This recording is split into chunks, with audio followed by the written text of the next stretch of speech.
आज मैं आपको वन वे स्लैब्स के रीइंफोर्समेंट टेक्निक्स का एक ओवरव्यू दूंगा और बताऊंगा कि कौन कौन से बार्स इस प्रोसेस में यूज़ किए जाते हैं। 3D एनिमेशन की मदद से आप सब कुछ क्लियरली समझ पाएंगे। वन वे स्लैब एक आरसीसी स्लैब होती है जिसको दो अपोजिट साइड्स पे सपोर्ट दिया जाता है और मेनली सिर्फ एक डायरेक्शन में बेंडिंग को रेजिस्ट करने के लिए डिज़ाइन की जाती है। ये स्लैब्स आमतौर पर रेक्टेंगुलर शेप में होती हैं जिनकी थिकनेस रिक्वायर्ड लोड और स्पैन के हिसाब से बदलती रहती है। टू वे स्लैब्स जहां चारों तरफ से सपोर्टेड होती हैं, वही वन वे स्लैब सिर्फ दो साइड से सपोर्ट लेती हैं।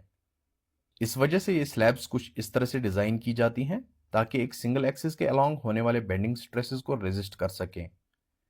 एक स्लैब को वन वे स्लैब क्लासिफाई करने के लिए उसका aspect ratio, that is the ratio of longer span to the shorter span, must be greater than or equal to 2। अगर एस्पेक्ट रेशियो 2 से कम हो तो स्लैब को टू वे स्लैब माना जाता है। अब चलिए बात करते हैं वन वे स्लैब में कौन कौन से टाइप के रीइंफोर्समेंट बार्स दिए जाते हैं। सबसे पहले आते हैं main bars. Main bars slab के बॉटम में दिए जाते हैं ताकि बेंडिंग के कारण जो टेंसाइल फोर्सेस डेवलप होते हैं उनको रेजिस्ट किया जा सके। ये बार्स शॉर्टर स्पैन के पैरेलल दिए जाते हैं क्योंकि स्लैब का लोड ज़्यादातर इसी स्पैन पर आता है और इन मेन बार्स को स्लैब के दोनों एंड्स पर एंकर किया जाता है ताकि स्ट्रक्चर में स्टेबिलिटी बनी रहे। SP34 के अकॉर्डिंग मेन बार्स का डायमीटर कम से कम 8 mm होना चाहिए अगर HYSD बार्स यूज किए गए हो, और अगर प्लेन बार्स यूज हो रहे हो तो डायमीटर कम से कम 10 mm होना चाहिए। इन बार्स की स्पेसिंग भी लिमिट में होनी चाहिए। ये spacing 3 times the effective depth of slab या 450 mm से ज़्यादा नहीं होनी चाहिए, विच एवर इज स्मॉलर। अब बात करते हैं डिस्ट्रीब्यूशन बार्स की। जो बार्स स्लैब के लॉन्गर डायरेक्शन में होते हैं उन्हें डिस्ट्रीब्यूशन बार्स या ट्रांसवर्स स्टील के नाम से जाना जाता है। ये बार्स उन स्ट्रेसेस को डिस्ट्रीब्यूट करने में हेल्प करते हैं जो लोडिंग, टेम्परेचर चेंज और श्रिंकेज की वजह से आते हैं। डिस्ट्रीब्यूशन बार्स अपर लेयर में प्लेस किए जाते हैं और मेन बार्स के साथ इनको टाई करते हैं ताकि कॉन्क्रीटिंग के टाइम उनकी पोजीशन फिक्स रहे।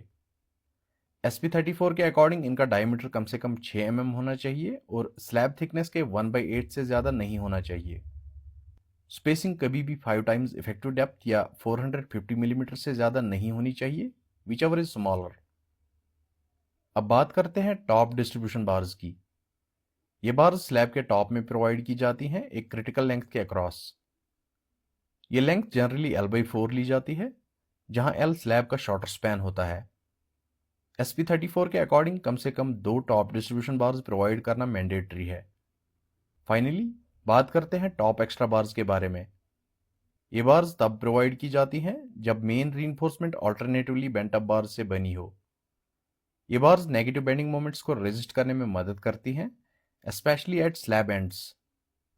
अगर मेन बार्स दोनों एंड्स पर क्रैंक की गई हो तो टॉप एक्स्ट्रा बार्स की ज़रूरत नहीं होती है। इन बार्स की स्पेसिंग मेन बार्स की स्पेसिंग से डबल होती है। SP34 के अकॉर्डिंग रीइंफोर्समेंट बार के एंड पे जो कवर होता है वो कम से कम 25 mm या फिर 2 टाइम्स बार डायमीटर के बराबर होना चाहिए।